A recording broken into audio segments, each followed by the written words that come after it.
Right, so I'm going to be going through the last part of the programming guide, so let's crack on. So we're looking at subprograms in this, and a subprogram is where when you're writing a program and you want to do something over and over again, rather than rewriting the code everywhere, you can create something called a subprogram. Essentially, you're teaching Python a new command. Okay, there are two types of subprograms, a procedure and a function, and we're going to go through those in this lesson. So what are the benefits of using subprograms? Like, why use them? Well, first of all, they're smaller in size. So you can break down a project into little bits and then write each section. So for example, if you were doing a radar in a game, you could have a procedure called radar update that would update the radar. And then you'd only be writing the code in that little section called radar update. And that's a lot easier to write if you're just focusing on that small problem. So that's called decomposition, and is one of the key computer science terms you need to learn. But basically, it breaks the program up into small sections, allowing you to write each section. Second of all, subprograms can be reused in projects. If you write a subprogram, for example, to do a dice roll, you might use that in many projects. You could, I often I have a library when I'm writing my games of subprograms that I will reuse in many different games. Thirdly, often you'll be using code over and over again throughout the program. So to save retyping it, you can convert it into a subprogram, and then you only have to use one word like print menu or something to print the menu, rather than having to have all the code to print the menu out every single place in the program that you'd want to print the menu. Okay, so basically it allows you to not have to keep retyping code into the program. So I'm going to show you now a procedure. So a procedure is a subprogram that performs a task but doesn't return any answer. So you'll probably understand more about what I mean by that later on when I talk about a function. But right now, just understand that a procedure performs a task, but it doesn't return a response back, like not an answer like 15 or 21 or something. It might do things like print stuff to the screen, save a file, create something, but it doesn't return an answer back to the code, okay? It might print an answer to the screen, but that's not the same as returning it back. Okay, and I'll get through that later. So here is an example of a procedure where we define it. You start with def, and then you put the name of the procedure and you put brackets. I'll talk about that later. And then a colon, because obviously it's Python, so you always put a colon for subparts. And then I've got the code here. So this command I'm teaching Python is going to print out this here. Now defining it here. So if I was to not have this bit at the bottom, you can't find crop, that's because it's grouped. But if I didn't have this line at the bottom, which said print menu, so if I just had that, and let's assume that's gone, this would do nothing. It would teach Python a new command, but I'm never executing it. To execute it, I have to write the name of it followed by brackets. Just quickly, procedures are generally done at the top of the program. And then, or even in a different file, and then executed whenever you want it. Yeah, so I'll put here.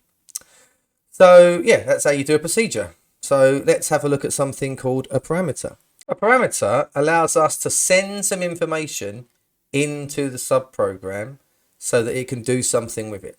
So here I have defined a procedure called print uppercase that's going to take some text.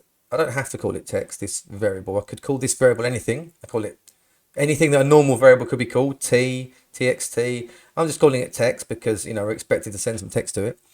And it's then going to print the uppercase version of that text with using this command text.upper, and that will convert the text to uppercase. That's built into Python. So if I want to print something in uppercase, I could do print uppercase, send some text in, and it prints it in uppercase. Okay? That's what a parameter is. It allows us to send something in to the subprogram.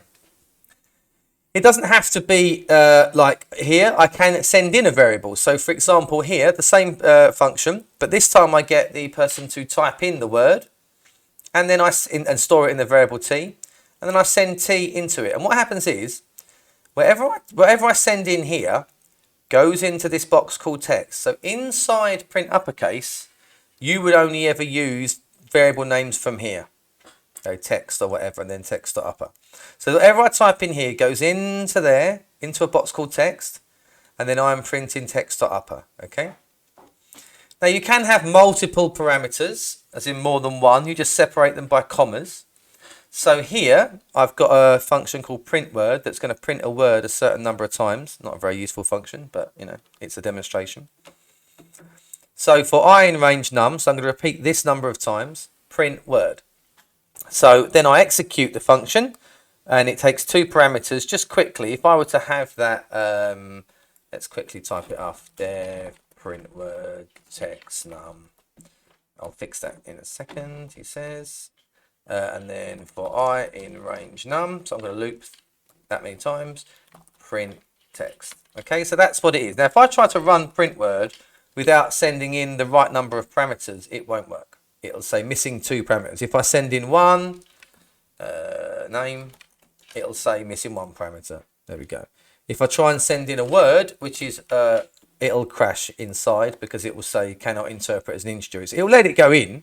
But when I try to use it as a number, because that needs to be a number, and that's a word, it won't. So I'd have to put 4 in there, and then it'll print name 4 times. Okay. So name, the string, gets stored in there. The 4 gets stored in there, and then we use it. And obviously, the whole point is that we could, you know, use this with, you know, whatever different. That's going to be weird because you're going to see loads of, you know, yeah, exactly. I don't know why I did that. But there you go. You can see that, you know, I can rerun that code over and over again with a simple line. And that's the benefit of procedures and functions, subprograms. Okay, so you've seen parameters. Parameters allow us to send things into the program, the subprogram. But what if we want to get things back? Well, that's not what a function does. That's not what a procedure does. That's what a function does. So let's go on to functions. So functions are subprograms that will return an answer, not to the screen necessarily, but as a variable. You're best off learning by seeing. So here I'm defining a function, and I know it's a function because it has the word return in it, called speed. Now, from my basic science remembering of school, speed equals distance over time. So if I give it a distance, give it a time, I can return distance divided by time. So here I then get them to enter a distance. I get them to enter a time. I saw distance in D, time in T. I'm going to say S equals speed dt, because this time whatever gets returned will be stored in this variable here called s, and then I can print out it like normal.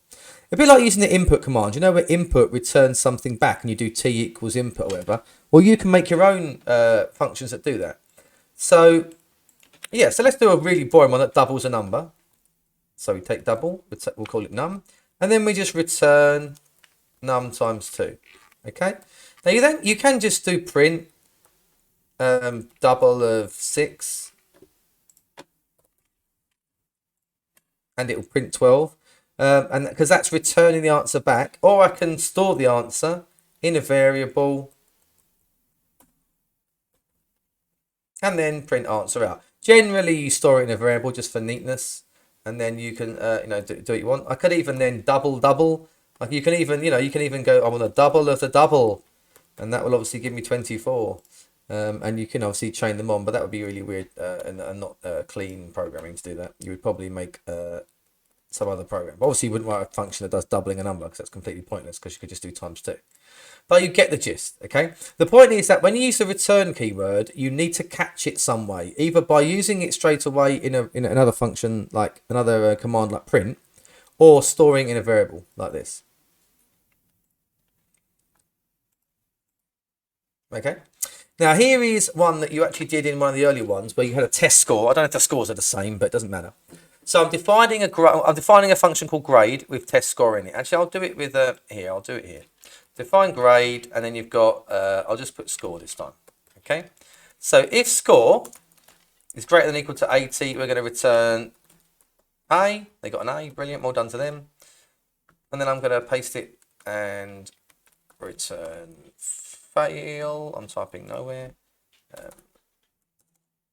Return fail, and then I'll put B and C here, and then I'll change the numbers to 40 and 60. Right, now I'm going to print grade, and let's get a score of 45.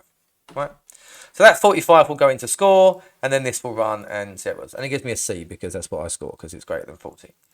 Now, in the example you did, you had to use elif because you wanted to do an elif, you know, test. If this, else if this, else if this, else return. Now that's correct when it's not in a function, and a lot of kids when they do the tests and that, and they have to write a function, they just do that anyway, and that is fine. That works fine.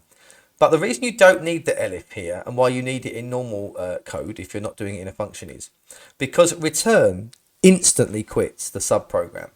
So there's no need to do an else if here, because if we ever get to this line of code, this if score greater than or equal to 60, then this line of code never executed, because the minute the return executes, it quits the subprogram.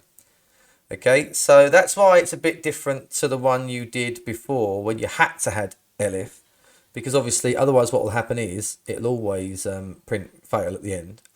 Like if I just run that code normally, if I take that, here's the difference. If I run that code outside of the subprogram by going back here, it's going to be annoying now, so I've got to do all these deletes. So if I take it out the subprogram and then set score to 45, that won't do the same thing. It will print C, but it'll also print, I'll put print, sorry, instead of return. And you might think, oh, this is the same, but it's not, because it's going to print fail as well. And the reason it's going to print fail is because I didn't put brackets around it, because there's no else. You see, so, and the reason it doesn't do it up here is because the minute we do return C, it quits. So that's the only real difference between functions and writing stuff outside, is that the return instantly quits. I mean, it's up to you which way you do it. A lot of kids still do it this way because then they can sort of use it in the function or outside the function. All that's important is though is that functions return a value, and there you go. So have a go at the worksheet and see how well you do.